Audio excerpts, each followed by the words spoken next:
ఏదైతే తిరుపతి కానీ పెద్ద దేవాలయాలలో లడ్డూలు తయారు చేస్తున్నారో ఆ నెయ్యి నిజంగానే మీరు గ్రామస్థాయి దేవాలయాలకి చాలా ప్లేస్ ఉంటుంది. కొన్ని దేవాలయాలకి ఎకరాలు, 100 ఎకరాలు, 1000 ఎకరాలు.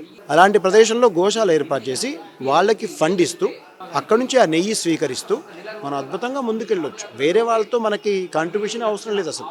కాబట్టి వచ్చే తరానికి గోవు యొక్క మహత్యాన్ని తెలిపే విధంగా ఇప్పుడు జనరేషన్ చాలా బాగా తెలుసు. ఇప్పుడు వచ్చిన వాళ్ళందరూ కూడా ఏవో 50 ఏజ్ వాళ్ళు, తెలిసిన వాళ్ళు. బిలో ఏంటి పరిస్థితి? అసలు గోవు ఏంటనేది పిల్లలకు తెలీదు. ఆయన చెప్పినట్టు ఇంట్లో కుక్కలు పెంచుతున్నారు, దాని బ్రీడ్ వాడు చెప్పగలుగుతాడు. ఏ కుక్కలు ఎన్ని రకాలు, ఏం సంగతి. ఆవు రకం చెప్పమనండి, చెప్పలేని పరిస్థితి. కాబట్టి ఖచ్చితంగా ఆవు యొక్క విశేషత వచ్చే తరానికి ఎంతో బాగా తెలియాల్సిన అవసరం ఉంది. దానికి కూడా ఆశ్రమాలు, దేవాలయాలు కంకణం కట్టుకోవాలి. ఖచ్చితంగా వాళ్ళకి తెలియాలి. మేము కొంత ఈ సినిమా వాళ్ళకి, ఈ క్రికెట్ స్టార్లకు కూడా రిక్వెస్ట్ పెట్టుకుంటున్నాం. వద్దయ్యా, మీరు విదేశీ కంపెనీలు చాలా ఊడిగం చేస్తున్నారు. వాళ్ళు ఇచ్చే డబ్బులు సరే, మేము భారతదేశంలో అంత ఎక్కువ మీకు ఇవ్వకపోవచ్చు, కానీ ఒక్క రిక్వెస్ట్ పెడుతున్నాం.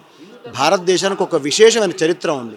దాని పరంగా కొంచెం మీరు మాట్లాడండి, కొంచెం ముందుకు రండి. ఎందుకయ్యా భయం మీకు?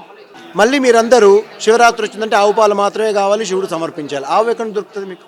ఎందుకు దాని గురించి మాట్లాడరు? మిమ్మల్ని చూస్తే పిల్లలు ఉత్సాహపడతారు, మిమ్మల్ని చూస్తే పిల్లలు ఆనందపడతారు. అలాంటప్పుడు మీరు కూడా కొంత వ్యవస్థలోకి రండి, స్వామీజీతో పాటు కలిసి పనిచేయండి.